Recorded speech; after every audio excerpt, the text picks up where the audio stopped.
ज्ञान बिंदु के मॉडल प्रैक्टिस सेट 1 में आप सभी का स्वागत है। चलिए आज के इस वीडियो में हम लोग देखते हैं कि इस मॉडल प्रैक्टिस सेट में कितने सारे क्वेश्चन आप लोगों ने अटेम्प्ट किए और कितने सारे क्वेश्चन बनाए। टेलीग्राम पे जो क्वेश्चन दिया गया था आप लोगों ने अटेम्प्ट अवश्य किए होंगे। चलिए देखते हैं इसे। पहला है कि निम्नलिखित में से किसकी तुलना मैकियावेली के प्रिंस से की जाती है। तो ये तुलना की अगर बात करें तो ये कौटिल्य के जो अर्थशास्त्र है इस पुस्तक की तुलना जो है वो किया जाता है। अब हम लोग सीधे थोड़ा सा इसके एक्सप्लेनेशन पे काम करेंगे, क्यों नहीं कि सीधे ही सारी चीज़ों को खत्म कर दें। अगर हम बात करें कौटिल्य के अर्थशास्त्र की तुलना मैकियावेली के प्रिंस से की जाती है। और अर्थशास्त्र की किताब के बारे में आप जानते होंगे कि यह किताब जो है अर्थशास्त्र जो है वो राजनीति से जुड़ा हुआ है, लोक प्रशासन पर लिखा गया है। कौटिल्य जो यहाँ पे आप देख रहे हैं, इनका कई नाम भी हमें देखने को मिलता है इतिहास में। कौटिल्य का जो नाम है वो विष्णुगुप्त और चाणक्य नाम से इन्हें हम लोग जानते हैं। अर्थशास्त्र में टोटल अगर भाग के बारे में बात करें तो 15 जो भाग है, 15 अधिकरण है और 180 जो है इसके उपभाग हमें देखने को मिलते हैं। दूसरा, इस किताब में 6000 श्लोक है, 6000 के आसपास में श्लोक लिखा गया है। कौटिल्य ने इसके इन सब के अलावे जो है राजा के 7 सिद्धांतों पे बात किया है। और यहाँ पे स्वामी, अमात्य, जनपद, दुर्ग, कोष, दंड, सहयोगी, मित्र, दस्पु, ये सब सारी चीजों पे इन्होंने बात किया है। अगला प्रश्न है कि निम्न में से कौन सा अभिलेख विश्व के प्रथम विज्ञापन के तौर पे जाना जाता है। तो दसपुर अभिलेख को पहले विज्ञापन के तौर पे जाना जाता है। अच्छा, यह अभिलेख कब से आया था? तो यह 455 से लेकर के जो है वो 436 से लेकर के 455 ईस्वी के बीच में था। यह मंदसौर मध्य प्रदेश के आसपास में ये लिखा गया था।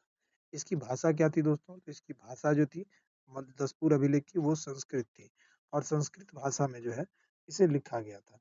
ठीक है, तो यह विज्ञापन रेशमी साड़ियों की बिक्री से जुड़ा हुआ था और रेशमी साड़ी की बिक्रियों के बढ़ावा पे ये काम करना था।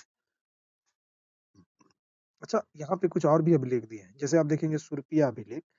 तो ये गुप्त वंश के वंशावली है और इसमें कहा गया कि घटोत्कच का जो वंश है वो गुप्त वंश है। अब एक आप यहाँ पे देखेंगे ये सहोगोरा अभिलेख, बड़ा फेमस अभिलेख है, गोरखपुर यूपी में राप्ती नदी के तट पर है। तो ये राप्ती नदी के तट पर है, ये ध्यान रखिएगा, सहोगोरा अभिलेख। और इसके अलावा जो ये सहोगोरा अभिलेख है ये राप्ती नदी के तट पर है और इसकी जो भाषा है वो ब्राह्मणी लिपि में प्राकृत में लिखा गया और ताम्रपत्र अभिलेख है। अब एक आता है आपका एरन अभिलेख, ठीक है, ये सागर जिला में है, सती प्रथा के लिए लिखा गया पहला साक्ष्य है। राजा भानुगुप्त और इसके सेनापति का भी उल्लेख है और हून के विरुद्ध में कैसे कैसे पत्नी सती हो जाती है, उस सारा चीज इस एरन अभिलेख में दिया गया है। अब आते हैं कि किसकी विद्वता से प्रभावित होकर ख्वारिज्म के मामूनी शासक ने अपने यहाँ उसे मंत्री नियुक्त किया था। तो ये हो जाएंगे वेनसोंग। वेनसोंग को आप देखेंगे तो सॉरी अल बरूनी जो है वो ख्वारिज्म के मामूनी शासक जो थे वो अल बरूनी से प्रभावित होकर के जो है इसे इन्होंने अल बरूनी को नियुक्त किया था। अल बरूनी देखेंगे तो इसका एंट्री इंडिया में 973 ईस्वी में होता है और 1017 ईस्वी में गजनी के सुल्तान के साथ जो है गजनी के सुल्तान के साथ ये भारत आए थे और इनकी विद्वता से प्रभावित होकर के अल बरूनी को ख्वारिज्म के मामूली वंश के शासक ने अपने यहाँ पे बंदी बना लिया था। ठीक है, और बाद में इसे राज ज्योतिष, मतलब इसकी विद्वता को देखकर कहा कि इसे राज ज्योतिष बना दिया जाएगा।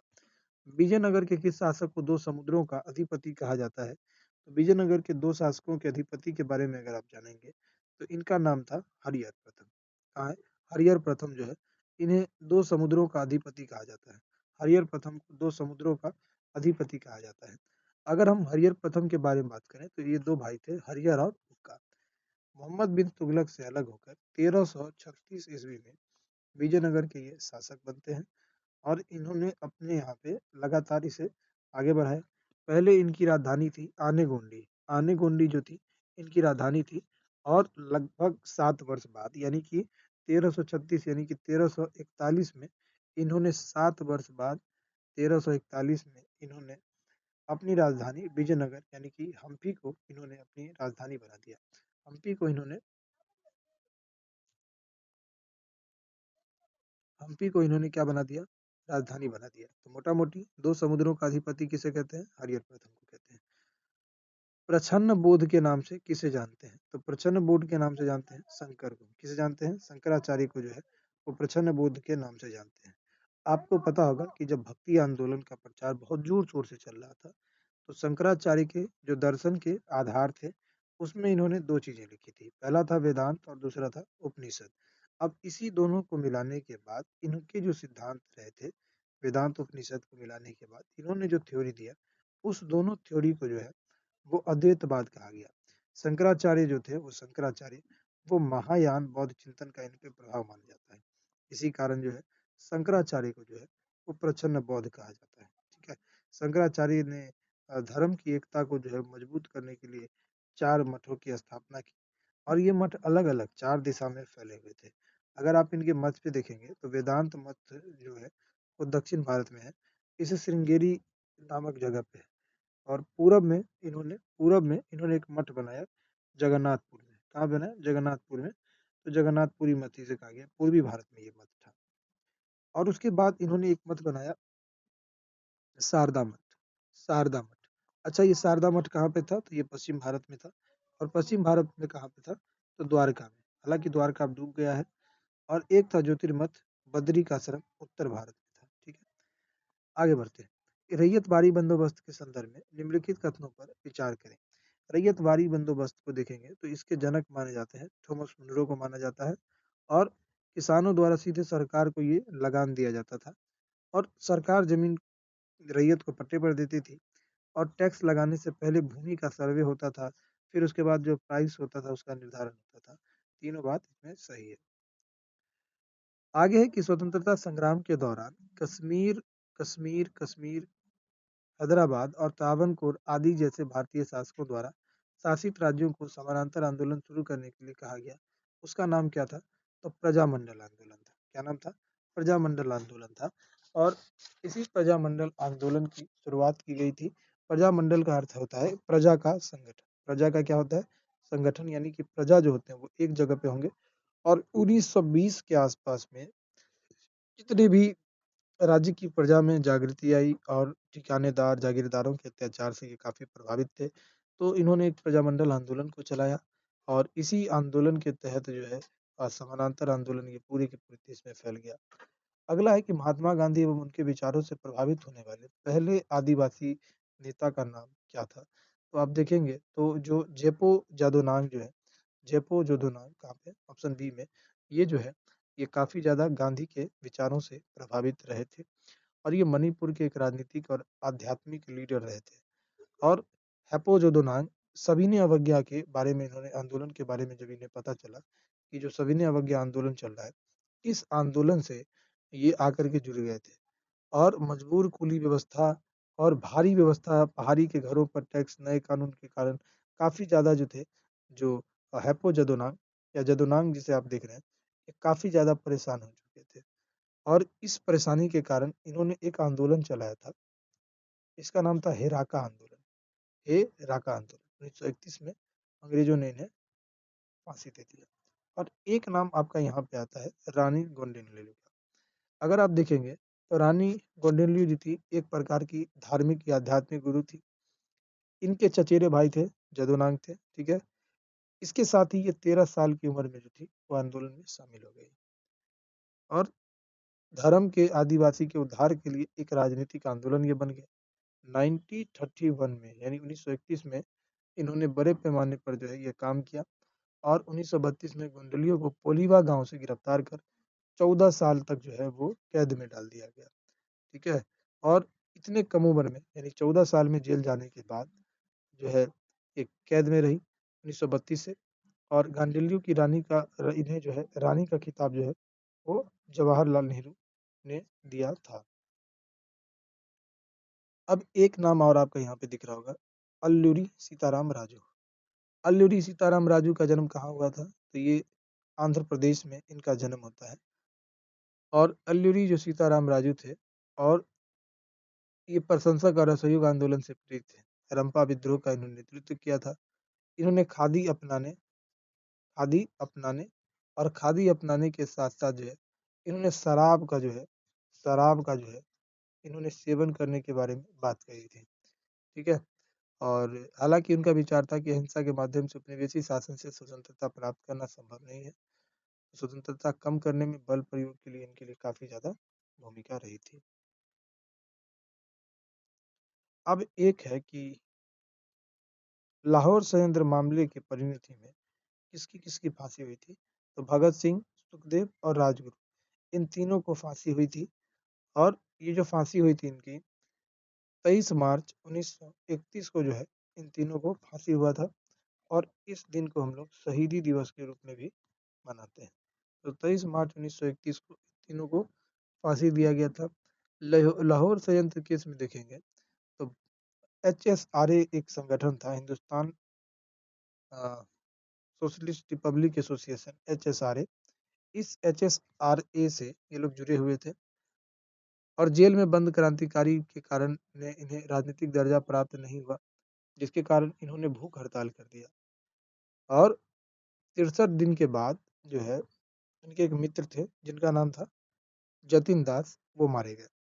जतिन दास के मरने के बाद SHRA के एक सदस्य चंद्रशेखर आजाद काकोरी संघ केंद्र से पुलिस को चकमा देकर भाग गए थे और इन्हें भी यानी कि चंद्रशेखर आजाद पे भी आप ये मामला चलने लगा कि ये भी है। तो 27 फरवरी 1931 को अल्फ्रेड पार्क में, इलाहाबाद के अल्फ्रेड पार्क में पुलिस मुठभेड़ में ये भी मारे गए।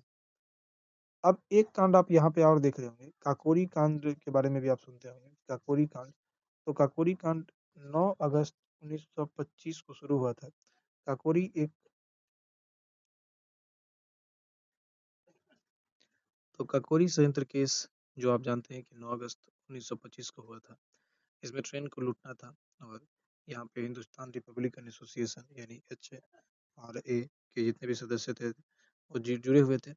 8 डाउन ट्रेन पैसेंजर जो ट्रेन का नाम था उसे लूट लिया गया और इस ट्रेन को रोका गया। सरकारी खजाने थे वो सारे लूट गए और 17 लोगों को लंबी सजा हुई, 4 लोगों को आजीवन कारावास, राम प्रसाद, बिस्मिल, अशफाकुल्लाह खान, रोशन सिंह, राजेंद्र लहरी, गोरखपुर, फैजाबाद, नैनी तथा गोंडा में इन्हें फांसी दे दी गई और चंद्रशेखर आजाद फरार हो गए थे और वही जो आपको भी बताए थे कि 27 फरवरी जो 1931 का समय था, वहाँ पर इन्हें गोली चला करके जो है बहुत ही भयानक तरीके से इन्हें मार दिया गया था।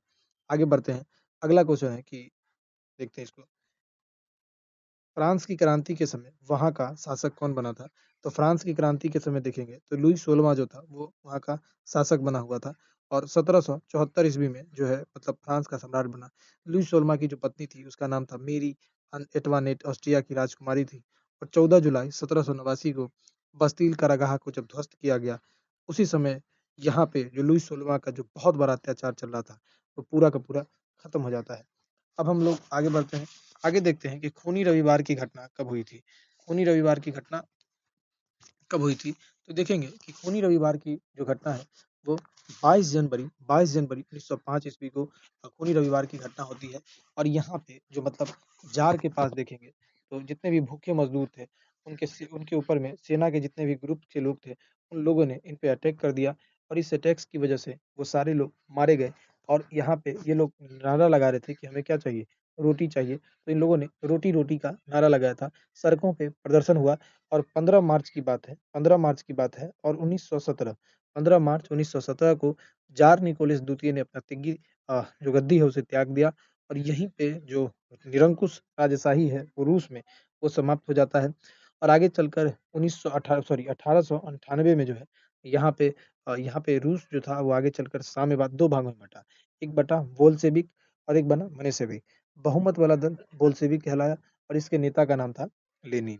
लेनिन था और मेनसेविक यानी अल्पमत इसके नेता का नाम था करेनस्की। करेनस्की इसका नेता था। जार के सत्ता के त्यागने के बाद वहाँ पे करेनस्की जो था प्रधानमंत्री बना, लेकिन लेनिन ने इसे बलपूर्वक हटा दिया और 7 नवंबर 1917 को एक बार सारी सरकारी इमारतों पे इन्होंने कब्जा कर लिया। केरेंस्की देश छोड़ के भाग गए। वोल्स्की की ने नई सरकार का गठन किया जिसके अध्यक्ष लेनिन और ट्रॉट्स्की को बनाया गया था और यही पूरा का पूरा प्रोसेस जो भी हमने आपको बताया रसिया रिवॉल्यूशन कहलाया और इसी रसिया रिवॉल्यूशन में 22 जनवरी 1905 को एक घटना होती है जिसे खूनी रविवार की घटना के नाम से जाना जाता है। लघु अंडमान और कार निकोबार को बाँटने वाली रेखा का नाम क्या है? तो ये देखेंगे 10 डिग्री चैनल। 10 डिग्री चैनल जो है वो लघु अंडमान और कार निकोबार के बीच में बँटता है और अगर हम बारी-बारी से बात करें 6 डिग्री, तो 6 डिग्री अगर आप देखेंगे तो जो ग्रेट निकोबार है उसे सुमात्रा को अलग करता है। 8 डिग्री चैनल को अगर आप देखेंगे तो यह एमएम यानी कि मालदीव से मिनिकॉय को अलग करता है। 9 डिग्री अगर आप चैनल देखेंगे तो ये मिनी कॉय से लक्षद्वीप को अलग करता है और 10 डिग्री चैनल जो है वो लघु अंडमान व कार निकोबार को अलग करता है। अब एक और आता है दक्कन पास। दक्कन पास के बारे में बात करें तो दक्षिणी अंडमान और लघु अंडमान को अलग करता है दक्कन। दक्कन पास जो है वो लघु अंडमान को क्या करता है? अलग करने का काम करता है। ग्रेट चैनल इंदिरा पॉइंट से जो है वो इंडोनेशिया को अलग करता है। पाक जल संधि भारत से श्रीलंका को और कोको जो है वो अलग करता है अंडमान कोको द्वीप यानी म्यांमार को। तो ये आपने देखा यहाँ पे। आगे बढ़ते हैं कि लघु अंडमान और कार निकोबार के बीच में कितना डिग्री चैनल है? तो 10। 8 डिग्री किसके बीच में? मालदीव मिनिकॉय। 9 डिग्री किसके बीच में? लक्षद्वीप और मिनिकॉय के बीच में। ठीक है, आगे बढ़ते हैं। निम्नलिखित में से किसकी समुद्री तट सबसे लंबी दिखाई देती है? तो यहाँ पे जो समुद्री तट सबसे लंबी अगर आप देखेंगे तो आंध्र प्रदेश का है। देखिए, सबसे लंबा अगर केंद्र शासित प्रदेश में अगर आपसे पूछे या भारत में पूछे तो अंडमान और निकोबार का सबसे लंबा तट है और यह तट 3083 है। गुजरात राज्य में आता है, तमिलनाडु दूसरे स्थान पे आता है और तीसरे स्थान पे आता है आंध्र प्रदेश। ठीक है, आंध्र प्रदेश जो है वो 1053.07 किलोमीटर के आसपास में इसकी तट रेखा है। तो समुद्री तट सबसे लंबा है तो यहाँ पे तमिलनाडु होना चाहिए। तमिलनाडु होगा इसका, तमिलनाडु इसका होगा क्योंकि तमिलनाडु तीसरे नंबर पे है, आंध्र प्रदेश चौथे नंबर पे है। ठीक है, शिवालिक को भारत के उत्तरी मैदान से अलग करने वाली संरचना कौन सी है? तो ये आप देखेंगे तो हिमालयन फ्रंटल फॉल्ट जो है वो शिवालिक को उत्तर के हिमालय से अलग करने का काम करता है। ये आप देखेंगे तो यह एक ऐसी संरचना है जहां से भारतीय प्लेट का यूरेशियन प्लेट के नीचे लगातार क्षेपण होता जा रहा है। ठीक है, प्लायोसन युग के अंत तक हिमालयन फ्रंटल फॉल्ट का विकास हुआ है। बृहद हिमालय लघु हिमालय से एमसीटी, तो बृहद हिमालय लघु हिमालय मेन सेंट्रल ट्रस्ट के द्वारा अलग होता है। ट्रांस हिमालय जो है वो बृहद हिमालय से अलग होता है आईटीएसजेड के द्वारा। आईटीएसजेड के द्वारा जो है वो ट्रांस हिमालय और बृहद हिमालय से अलग होता है। एमसीटी मेन सेंट्रल ट्रस्ट के द्वारा होता है। एम बी एफ जो होता है मेन बाउंड्री फ्रंटल, ये लघु हिमालय को जो है वो शिवालिक हिमालय से क्या करता है? अलग करने का काम करता है। ठीक है, अब देखते हैं 15 नंबर क्वेश्चन। जलोढ़ मिट्टी में किस तत्व की कमी पाई जाती है? तो नाइट्रोजन की जो है वो जलोढ़ मिट्टी में कमी पाई जाती है। भारत में आप देखेंगे तो 33.5% भाग पर यह मिट्टी पाई जाती है और इस मिट्टी के जो नवीन हिस्से होते हैं उसे खादर कहते हैं और इसमें जो हर साल बाढ़ आती है, बांगर जो होता है वो ज़्यादा उपजाऊ होता है, गेहूँ, गन्ना, जौ, तिलहन और जूट की फसलें यहाँ पे उपजाई जाती हैं।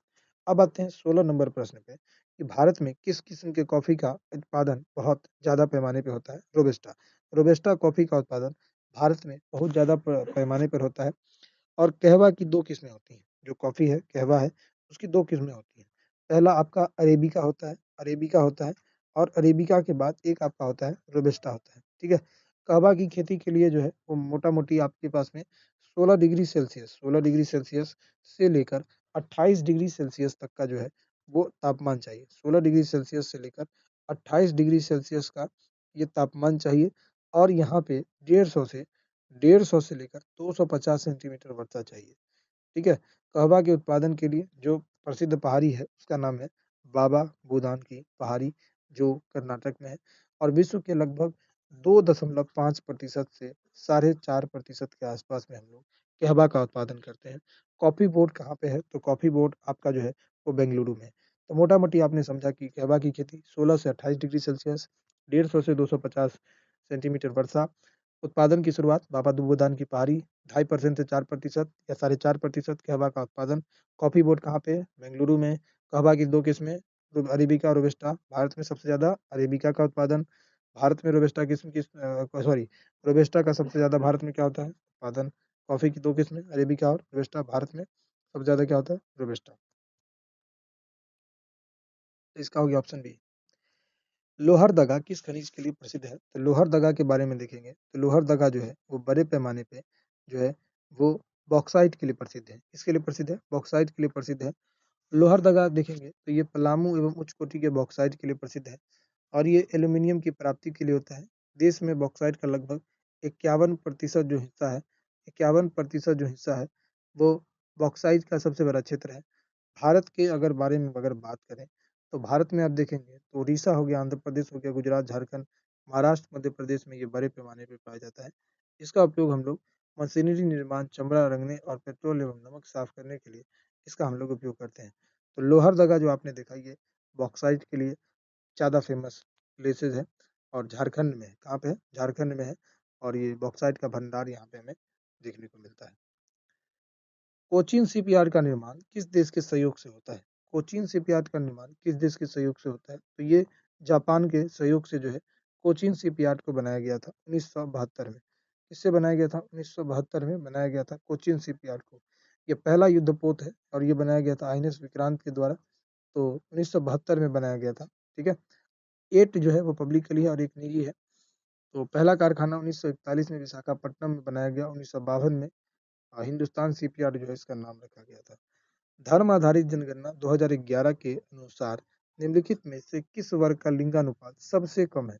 सबसे कम अगर लिंगानुपात के बारे में बात करेंगे तो हिंदुओं में ना सबसे कम लिंगानुपात है 931।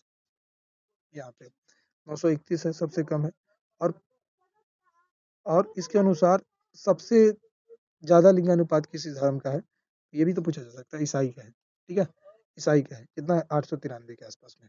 अब आइए दोस्तों, हम लोग देखते हैं निम्नलिखित में से कौन सा युग्म सुमेलित नहीं है। कौन सा युग्म सुमेलित नहीं है? तो यूकान का जो पठार दिया है ये चीन, ये सुमेलित नहीं है, क्योंकि जो यूकान का पठार है ये अलास्का का है। और अलास्का है कहाँ? तो ये आपको पता है, अलास्का है यूएसए में। अलास्का है यूएसए में। अच्छा, पठार जो है ये कैसा क्रम है? द्वितीयक आकृति है। पृथ्वी पे द्वितीय क्रम की ऊंचावच है। अच्छा, इसकी ऊंचाई कितनी होती है? तो ये 300 मीटर से लेकर 1000 मीटर के आसपास में इसकी क्या होती है? ऊंचाई होती है। अब कुछ पर्वत यहाँ पे दिए गए हैं, उनके बारे में हम लोग बारी बारी से बात करते हैं। अगर आप यहाँ पे देखेंगे तो जो ये पठार यहाँ पे दिया गया है, किम्बरले का पठार, वो कहाँ पे है? तो वो ऑस्ट्रेलिया में है। मेसेटा स्पेन में है। चियापास मेक्सिको के आसपास में इस पठार को रखा गया है। अब हम देखते हैं कि विश्व के प्रमुख पठार और उनकी अवस्थिति। अगर हम ग्रेट बेसिन पठार के बारे में बात करें, ग्रेट बेसिन पठार जीबीपी के बारे में बात करें, तो ये यूएसए में है। अंतोलिया वाला कहाँ पे है? तो अंतोलिया जो है वो तुर्की में है। यूनान कहाँ पे है? तो यूनान का जो पठार है वो आपका म्यांमार, चीन, वियतनाम में है। कोलंबिया और कोलोराडो यूएसए में है। Great basin USA. कटंगा का जो पठार है वो कहाँ पे है? तो कटंगा का जो पठार है वो कांगो में है। कहाँ पे है? कांगो में है। और लॉरेनियन का जो पठार है, लॉरेनियन का जो पठार है वो कहाँ पे है? तो वो कनाडा में है। लॉरेनियन का पठार कहाँ पे है? तो वो कनाडा में है। ठीक है। अब देखते हैं कि कुमारी नामक स्थानांतरणशील कृषि का संबंध किस क्षेत्र से हमें दिखाई देता है। तो जो कुमारी है या कुमारा है, ये पश्चिमी घाट में होता है। यह कृषि पश्चिमी तट में काफ़ी ज़्यादा है। यह कृषि कर्तन एवं दहन कृषि के रूप में जानता है।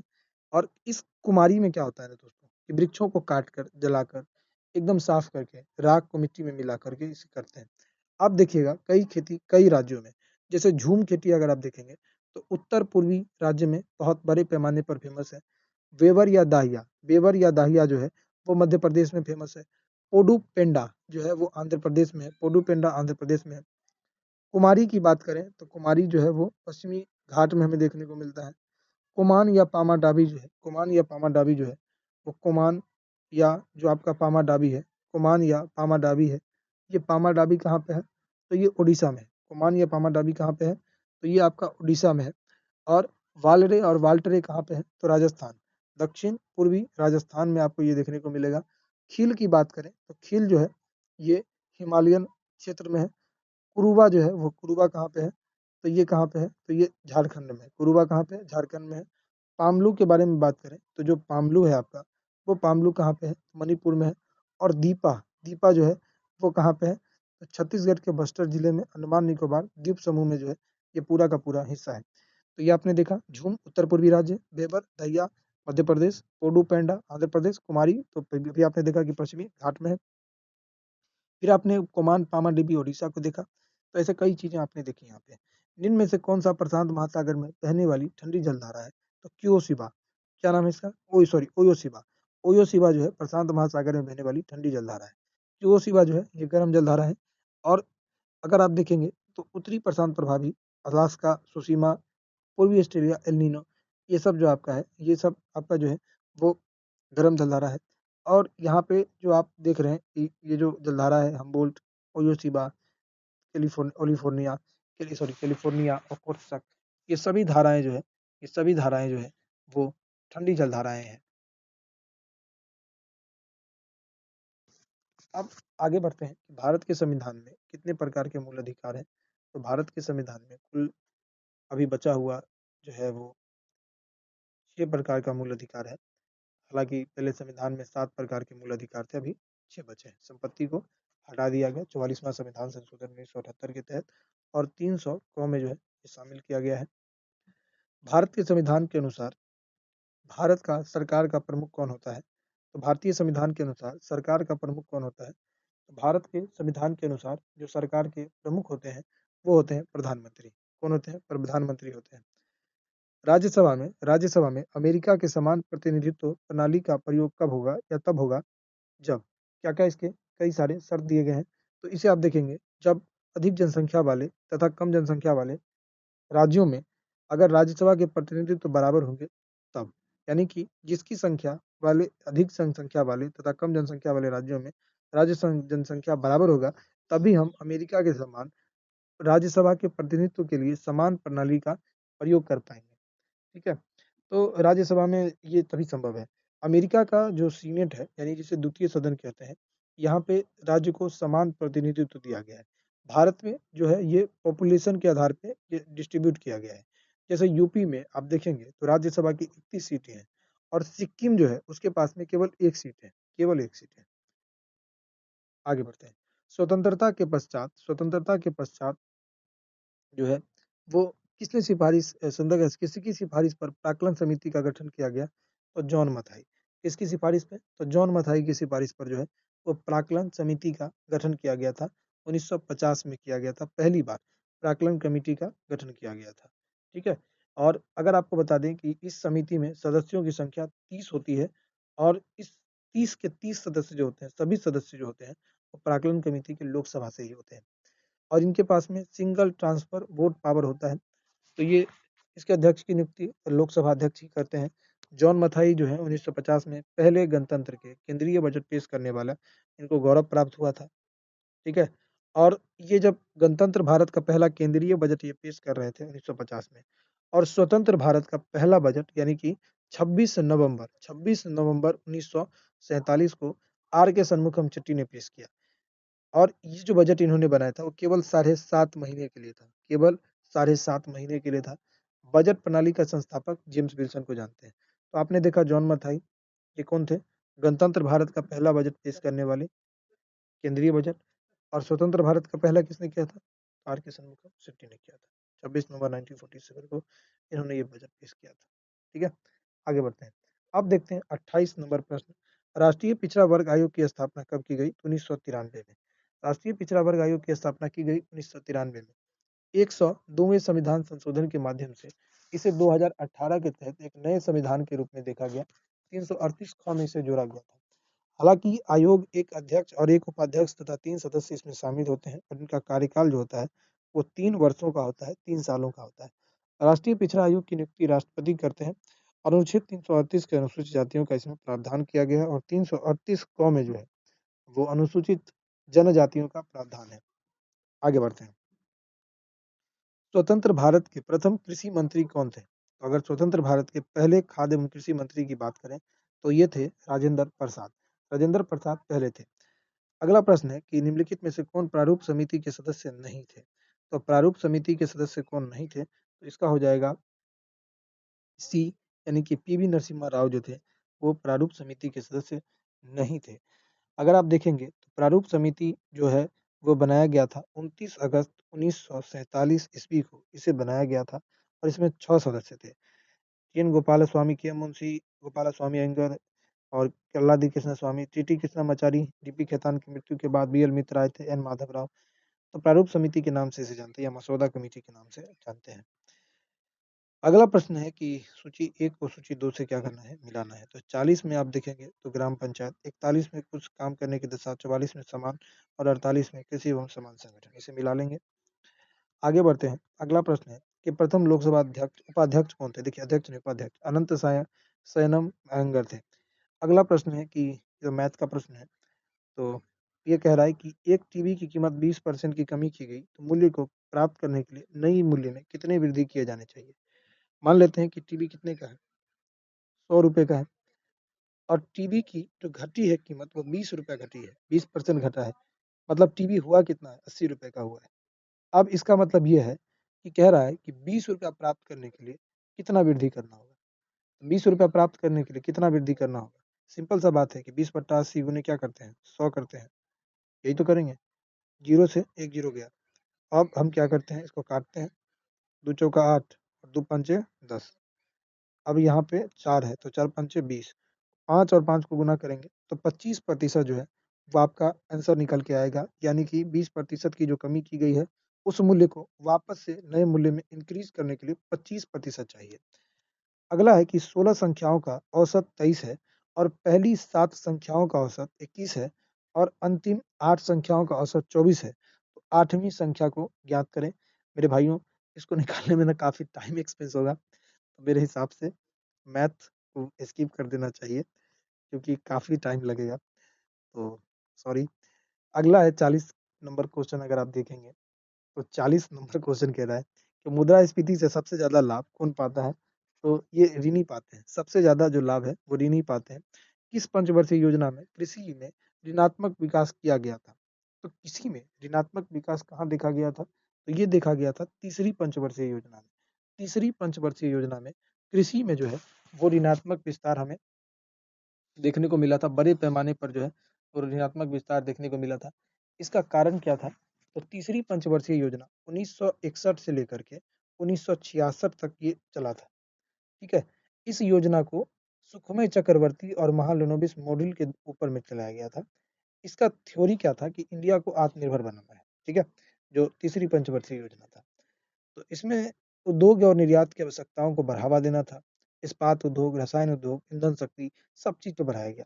लेकिन इस बीच में कई घटनाएँ ऐसी होती हैं कि 1962 में जो है वो क्या हो गया कि भारत और चीन के बीच में युद्ध हो जाता है।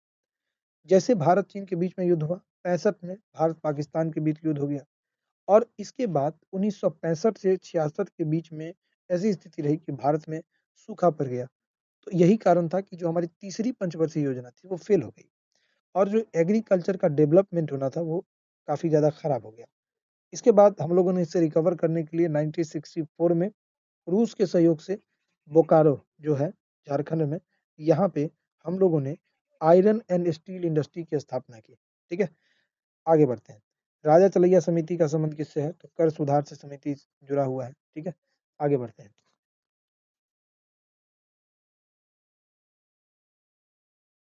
अगला प्रश्न देखते हैं यहाँ पे। प्लास्टिक मनी क्या है? तो डेबिट कार्ड, क्रेडिट कार्ड क्या है? प्लास्टिक मनी है, ठीक है। निम्नलिखित में से किस प्रकार की बेरोजगारी के अंतर्गत वास्तविक आवश्यकता से लोग ज़्यादा काम कर रहे होते हैं? तो इसे कहते हैं प्रच्छन्न बेरोजगारी में आवश्यकता से अधिक लोग क्या कर रहे होते हैं? काम कर रहे होते हैं। अगला है निम्नलिखित में से कौन-सा वक्र बेरोजगारी की दरों और उसे वर्ग की मुद्रास्फीति दरों के बीच में व्युत्क्रमण को दिखाता है? मतलब बेरोजगारी की दरों और इसी के अनुरूप मुद्रास्फीति की दरों के बीच में व्युत्क्रम संबंधों को दर्शाता है। तो इसके बारे में अगर हम बात करेंगे तो ये हो जाएगा फिलिप्स कर्व जो है वो इसके बारे में दिखाता है। भारत में रेपो रेट और रिवर्स रेपो रेट को कौन-सा संस्थान निर्धारित करता है? तो ये आरबीआई का काम होता है, रिज़र्व बैंक ऑफ इंडिया का काम होता है। ये रेपो रेट को जो है वो निर्धारित करने का वो काम करें। ठीक है? आगे बढ़ते हैं। अगला प्रश्न है कि निम्नलिखित को मिलाइए, कौन-सा सूची क्या होगा, नहीं होगा? विद्युत प्रतिरोध का मात्रक क्या होता है? तो विद्युत जो प्रतिरोध है, आप अगर इसके मात्रक के बारे में बात करेंगे, तो आपको पता चलेगा कि जो सबसे पहले मिलाते हैं बारी-बारी से। तो जो विद्युत प्रतिरोध है इसका मात्रक हो जाएगा ओम। अब यहाँ पे लिखा आयतन, आयतन का क्या होगा भैया? तो ये होगा घन मीटर, घन मीटर। कोणीय संवेग का मात्रक, श्यानता का मात्रक क्या होगा? श्यानता, श्यानता। कोणीय संवेग का हो जाएगा 2 न्यूटन सेकंड प्रति मीटर स्क्वायर। नहीं, नहीं, नहीं, नहीं। इसका हो जाएगा, इसका हो जाएगा 3 हो जाएगा कोणीय संवेग का, और श्यानता का होगा न्यूटन सेकंड प्रति वर्ग मीटर जो होता है, इसका होगा। काफ़ी टफ क्वेश्चन था ये। तो आयतन का आपने देखा कि घन मीटर होगा और कोणीय संवेग का आपने देखा कि क्या हो जाएगा इसका? किलोग्राम वर्ग मीटर, श्यानता का न्यूटन मीटर सेकंड, विद्युत प्रतिरोध का मात्रक ओम होगा। जेनर डायोड का उपयोग किस रूप में किया जाता है? तो जेनर डायोड जो है इसका उपयोग हम लोग किसमें करते हैं, तो ये करते हैं लेकालांसे सेल के रूप में करते हैं, लेकलांसे सेल के रूप में करते हैं। और लेकलांसे सेल वोल्टता नियंत्रित करने के अलावा वोल्टेज स्टेबलाइजर के रूप में मीटर की सुरक्षा के कई सारे पैमानों पर ये काम करता है। इसी को लेकलांसे सेल कहते हैं। आगे बढ़ते हैं तो देखते हैं अगला प्रश्न जो है 49। त्वरित चालक के बारे में पूछ रहा है, किसने दिया था, तो ये आपको पता है कि त्वरित चालक का जो कंसेप्ट है वो देने का जो काम है तो किसने किया था, तो जॉन नेपियर ने किया था। किसने किया था, जॉन नेपियर ने किया था। और ऐसे परिपथ जहाँ रुक रुक के धारा जाती है उसे लेक्लांसियस सेल कहते हैं, ये ठीक है। बेंजामिन, इसका हो जाएगा बेंजामिन फ्रैंकलिन ने जो है इस थ्योरी को देने का काम किया था, ठीक है। बेंजामिन फ्रैंकलिन ने जो है इस थ्योरी को दिया था त्वरित चालक का सिद्धांत। अगला है कि बर्फ के टुकड़ों को आपस में दबाने पर टुकड़े आपस में हो जाए, दाब अधिक होने पर द्रव का गलनांक क्या हो जाता है, वो घट जाता है, जिसके कारण ये जो होते हैं वो आपस में क्या हो जाते हैं, वो चिपक जाते हैं। समझ में आ गया, तो आगे बढ़ें। बिजली के हीटर में किस सामग्री का प्रयोग होता है, तो नाइक्रोम का जो होता है वो प्रयोग किया जाता है, नाइक्रोम का प्रयोग किया जाता है। अगला है कि तेल की पतली फिल्म से परावर्तित प्रकाश में रंग दिखाई देने का कारण क्या होता है, व्यतिकरण जो होता है, इसके कारण जो होता है वो क्या होता है, दिखाई देता है पतली फिल्म। पानी में पैदा हुए बुलबुले जो होते हैं वो पूर्ण आंतरिक परिवर्तन, हीरे का चमकना पूर्ण आंतरिक, रेगिस्तान की मरीचिका पूर्ण आंतरिक, जल में परी परख नली का चमकना पूर्ण आंतरिक, कांच में आई दरार का चमकना पूर्ण आंतरिक, वास्तविक सूर्योदय से पहले सूर्य का होना अपवर्तन, तारों का टिमटिमाना अपवर्तन, आकाश एवं समुद्र का नीला प्रकीर्णन, तो ये सब होता है। साबुन के बुलबुले का रंगीन दिखाई देना व्यतिकरण, यही तो हो गया ना व्यतिकरण। आगे कह रहा है कि निम्नलिखित कथनों में दो कथन दिए गए हैं, आपको कथन पढ़ना है और दूसरा कारण पढ़ना है, फिर इनको सावधानी पूर्वक मूल्यांकन करें और नीचे दिए गए विकल्पों में सही विकल्प का चयन करें। तो ये प्रश्न आप देखेंगे 54 नंबर, तो इसमें पहला आपको कह रहा है कि वाष्पीकरण की प्रक्रिया केवल क्वथनांक पर ही जो है वो निर्भर करती है, नहीं। वाष्पीकरण की प्रक्रिया जो होता है वो द्रव को गर्म करने पर गैस में परिवर्तित होता है। क्वथनांक से कम तापमान और द्रव के रूप में वाष्पित होने की प्रक्रिया को वाष्पीकरण कहते हैं। वाष्पन और वाष्पीकरण की प्रक्रिया दम होता है। तो क्वथनांक जो होता है इसका जो होता है केवल क्वथनांक पे ही निर्भर नहीं होता है, ठीक है। वायुमंडलीय दाब भी इस पे मायने रखता है। वाष्पीकरण द्रव की सतह से क्वथनांक से कम तापमान पर वाष्प में परिवर्तित होने की प्रक्रिया जो होती है वो धीमी होती है। तो इसका जो बी हो जाएगा वो सही है, दूसरा सही है, पहला क्या है गलत है। आगे बढ़ते हैं। निम्नलिखित में से कौन सा वियोजन या निस्तापन प्रक्रिया है, तो वियोजन या निस्तापन प्रक्रिया के बारे में अगर आप देखेंगे तो यहाँ पे एक अलग आपको लगेगा Zn CO3 और Zn प्लस CO2 लगेगा। इस प्रक्रिया में क्या हो रहा है कि वियोजन स्थापन हो रहा है। जब हम जिंक कार्बोनेट को गर्म करते हैं बिना ऑक्सीजन की उपस्थिति में, तो वह टूटकर ऑक्साइड और कार्बन डाइऑक्साइड गैस बनाता है और धातुओं के कार्बोनेट अयस्कों से धातु ऑक्साइड प्राप्त करने के निस्तापन वियोजन का उपयोग किया जाता है, ठीक है। आगे बढ़ते हैं। 56 के बारे में देखते हैं, 56 क्या है। 56 के बारे में हम लोग देखते हैं कि 56 में क्या क्या है। 56 में कह रहा है मिलाने के लिए हेमेटाइट का क्या होगा, तो हेमेटाइट का आप देखेंगे तो Fe2O3 जो है वो हेमेटाइट होगा। मैग्नेटाइट Fe3O4 होगा, मैग्नेटाइट Fe3O4 होगा। और कैल्साइट जो होगा वो CaCO3 होगा और सीडेराइट जो होगा वो FeCO3 होगा। तो मैग्नेट हेमेटाइट का आपने देखा Fe2O3 और मैग्नेटाइट का Fe3O4, कैल्साइट का आपने CaCO3 और सीडेराइट का आपने FeCO3 को देखा। आगे बढ़ते हैं। निम्नलिखित में से कौन सा अम्ल पौधों व जंतुओं से प्राप्त किया जाता है, तो जो पौधों और जंतुओं से प्राप्त किया जाने वाला जो अम्ल है वो आपका हो जाएगा लैक्टिक अम्ल। क्या हो जाएगा, लैक्टिक अम्ल पौधों और जंतुओं से प्राप्त किया जाने वाला। बिलियन के कणों को अलग करने की जो प्रक्रिया होती है वो निम्नलिखित में से किस विधि के द्वारा नहीं किया जा सकता है, तो वो आपका हो जाएगा जो मतलब ये वाष्पी सॉरी ये जो छानने की प्रक्रिया है इसके द्वारा विलयन के कणों को अलग करने के लिए इस विधि का प्रयोग तो नहीं ही किया जा सकता है, ठीक है। छानने की प्रक्रिया के द्वारा अलग तो नहीं ही किया जा सकता है। आगे बढ़ते हैं। अगला प्रश्न है कि डिक्कन प्रक्रम द्वारा क्लोरीन गैस के उत्पादन में निम्नलिखित में से कौन सा उत्प्रेरक उपयोग किया जाता है? तो डिक्कन प्रक्रिया में आप देखेंगे तो इसका क्यूप्रिक क्लोराइड जो है, इसका आंसर हो जाएगा क्यूप्रिक क्लोराइड जो है। इसके द्वारा जो है हम क्या करते हैं कि डिक्कन प्रक्रिया में क्लोरीन गैस के उत्पादन में क्यूप्रिक क्लोराइड उत्प्रेरक का प्रयोग करते हैं। ये डिल्कन प्रक्रम क्लोरीन गैस के औद्योगिक उत्पादन की एक विधि है और ये जोड़ा जाता है। उत्प्रेरक में आप देखेंगे तो गर्म एल्यूमिना क्यूप्रिक क्लोराइड होता है और ये शामिल होता है। 60 वे पदार्थ जो द्रवित अवस्था में या जलीय विलयन में विद्युत का संचालन करते हैं वे क्या कहलाते हैं? तो आप देखेंगे तो वे कहलाते हैं आपका एक तरीके से विद्युत अपघट्य कहलाते हैं। विद्युत क्या कहलाते हैं? अपघट्य कहलाते हैं। पुष्पीय पौधों का अध्ययन किस शाखा में आता है? तो ये आपका आता है फेनरोगेम्स में आता है। पुष्पीय पौधों का अध्ययन किस शाखा में करते हैं हम लोग? फेनरोगेम्स में आता है। ठीक है, आगे बढ़ते हैं।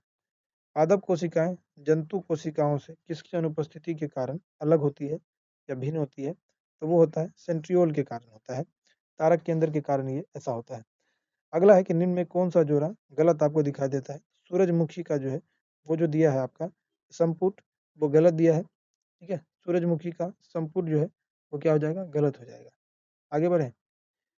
संपुट जो होता है वो भिंडी में होता है। संपुट किस में होता है? भिंडी में होता है। ठीक है। अधिकांश कीट श्वसन करते हैं, किसके द्वारा करते हैं? तो जितने भी कीट होते हैं वो ज़्यादा से ज़्यादा जो अपना श्वसन होता है वो अपना करते हैं त्वचा से करते हैं। किससे करते हैं? त्वचा से करते हैं। विटामिन तंत्र जो होते हैं वो किससे संबंधित होते हैं? विटामिन तंत्र के बारे में अगर आप देखेंगे तो विटामिन जो होते हैं वो मतलब आवश्यक कार्बनिक यौगिक जिनका संश्लेषण शरीर में नहीं होता है वैसे तत्व होते हैं। अगला है कि सिलिकॉन कार्बाइड या कार्बन तंतु के बारे में बताइए, कार्बन डाइऑक्साइड के बारे में बताइए। तो अगर आप देखेंगे बारी-बारी से तो जो 66 है यानी कि सिलिकॉन कार्बाइड, ये सिलिकॉन कार्बाइड में पहला हो जाएगा, ये कृत्रिम हीरा है। और कार्बन तंतु के बारे में अगर आप देखेंगे तो इसका हो जाएगा वायुयान है। कार्बन डाइऑक्साइड प्रकाश संश्लेषण में डाइक्लोरो डाइफ्लोरोमीथेन जो होता है प्रशीतक में इसका जो है उपयोग किया जाता है। निम्नलिखित में से कौन सा पदार्थ प्रोटीन का नहीं दिखता है? तो प्रोटीन का कौन सा हिस्सा है जो आपको इसमें नहीं दिखता है? तो ये कपास नहीं दिखता है। इसमें भी प्रोटीन खून लुटी रसम ये सब। तुमने मेरा दिल जीत लिया, इसका क्या होगा? इसका यही होगा, यू वॉन माई हार्ट। आगे बढ़ते हैं। Change sentence into passive voice. Passive voice में आपको क्या करना है? इसको बदलना है। पैसिव वॉइस में से आपको क्या करना है? बदलना है।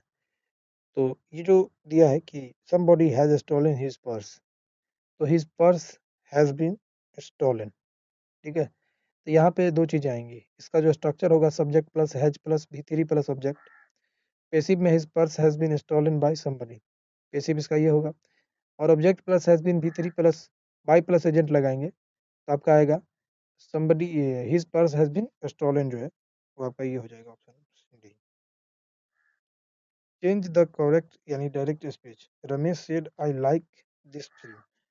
तो इसको देखेंगे तो जो 70 है यहाँ पे रिपोर्टिंग वर्ब और रिपोर्टेड स्पीच में कंजंक्शन दैट का प्रयोग होगा। और 70 में आप देखेंगे तो Ramesh said that he like that film जो है ये हो जाएगा। अच्छा के बारे में पूछ रहा है कि वर्ण किस अयोग के सहयोग से बना है? तो ये बना है क और दंत स के सहयोग से बना है। जगदीश में कौन सा संधि है? तो जगदीश अगर आप देखेंगे तो इसमें जो है व्यंजन संधि हमें देखने को मिलता है। किसी व्यंजन संधि का किसी स्वर से मेल होने पर ये विकार उत्पन्न करते हैं। सतजन यानी सत सत सज्जन ये होता है।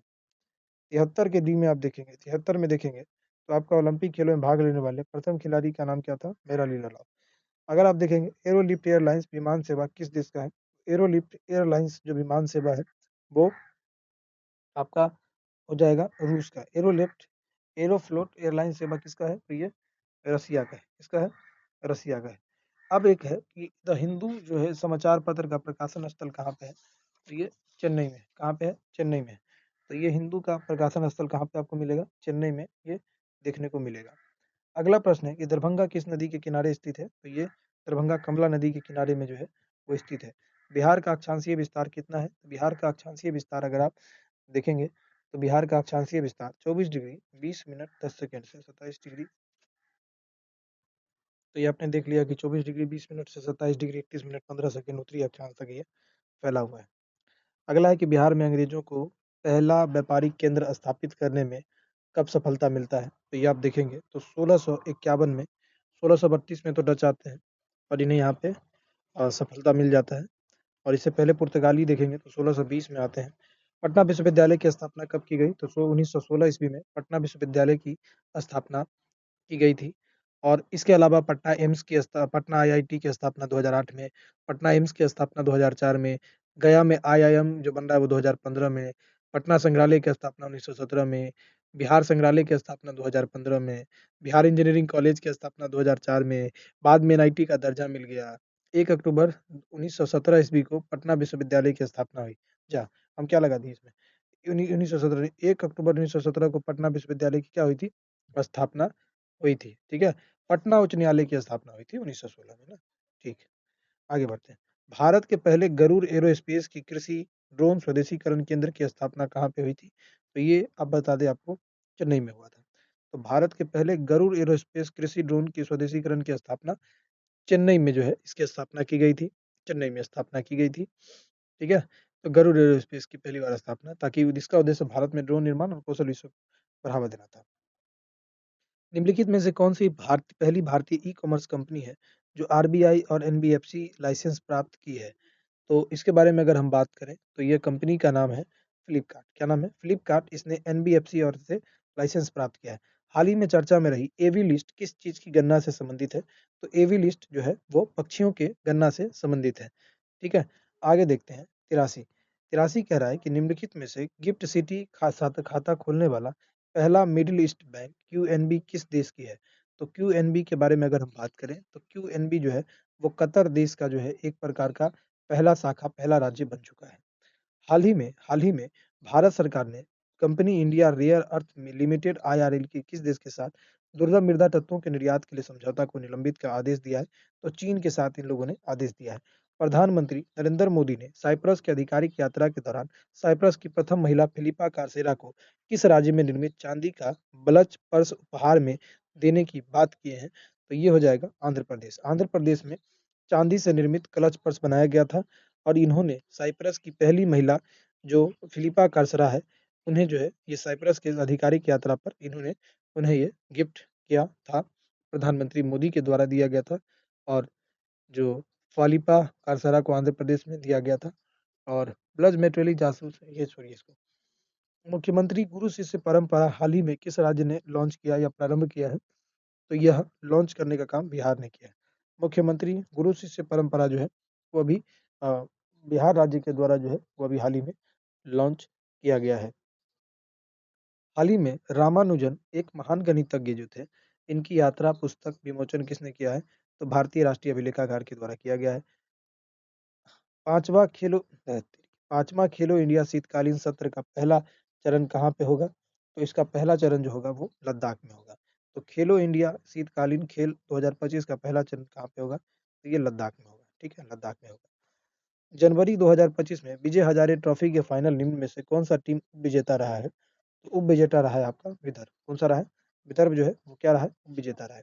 हाल ही में हुए निधन अयोध्या में श्री राम जन्मभूमि के मुख्य पुजारी निम्नलिखित में से कौन थे? तो इनका नाम था आचार्य सत्येंद्र दास। आचार्य सत्येंद्र दास राम जन्मभूमि के मुख्य पुजारी में से एक थे। अगला है कि हाल ही में किसे राष्ट्रीय सुरक्षा सलाहकार बोर्ड के अध्यक्ष के रूप में चुन लिया गया है? तो ये चुन लिया गया है आलोक जोशी को। आलोक जोशी को हाल ही में राष्ट्रीय सुरक्षा सलाहकार बोर्ड के अध्यक्ष के रूप में चुना गया है। हाल ही में कृत्रिम चट्टान परियोजना का शुभारंभ किस उद्देश्य से किया गया है? तो ये किया गया है मछली उत्पादन को बढ़ावा देने के उद्देश्य से। मछली उत्पादन को बढ़ावा देने के उद्देश्य से किया गया है। हाल ही में QS world university ranking sustainability 2025 में भारत का शीर्ष विश्वविद्यालय का नाम क्या है? तो इसका नाम है आईआईटी दिल्ली। तो QS world university ranking sustainability 2025 में शीर्ष पे है आईआईटी दिल्ली। हाल ही में राष्ट्रीय अंतरिक्ष दिवस को मनाया जाता है, 23 अगस्त को मनाया जाता है। अगला है दुनिया के पहले कार्बन न्यूट्रल बेबी का नाम बनने वाली बच्ची का नाम क्या है? तो इस बच्ची का नाम जो है वो आदबी है। आदबी है इस बच्ची का नाम। तो कार्बन न्यूट्रल बेबी बनने वाली बच्ची का नाम आदबी है, आदबी है। अगला है कि हाल ही में विश्व स्वास्थ्य संगठन डब्ल्यूओएच ने अपनी कईवीं रिपोर्ट को जारी किया है। तो डब्ल्यूएचओ के द्वारा जो अभी जो हाल ही में रिपोर्ट जारी किया गया है, वो पहली रिपोर्ट जारी किया गया है। तो विश्व के पशु स्वास्थ्य की पहली रिपोर्ट जारी हुई है। हाल ही में पूरी ओडिशा के भव्य मंदिर से प्रेरित होकर किस राज्य में जगन्नाथ धाम मंदिर का अनावरण किया जा रहा है? तो पश्चिम बंगाल में। जगन्नाथ धाम मंदिर का अनावरण जो है ओडिशा को देखा-देखी कौन कर रहा है? पश्चिम बंगाल। हाल ही में चर्चा में रहे हरा सोना नाम की किस्म क्या है? तो ये बाँस की है। हरा सोना के नाम से चर्चा में क्या है? बाँस है। अगला है कि हाल ही में बिहार के किस खिलाड़ी ने खेलो इंडिया यूथ गेम्स 2025 में 2000 मीटर स्टार पल्चेज स्वर्ण पदक जीता है। तो ये खुशी यादव ने इसको जीतने का काम किया है। अगला है कि हाल ही में बिहार सरकार द्वारा 35% महिला आरक्षण को केवल बिहार के मूल निवासी महिलाओं तक सीमित करने के लिए कब से बिहार अधिवास नीति लागू की गई है? तो यह नीति लागू करने का काम हुआ है 8 जुलाई 2025 से। 8 जुलाई 2025 से बिहार सरकार द्वारा 35% महिला आरक्षण को केवल बिहार के मूल निवासी महिलाओं तक सीमित करने के लिए इसे लागू किया गया है। ठीक है, धन्यवाद।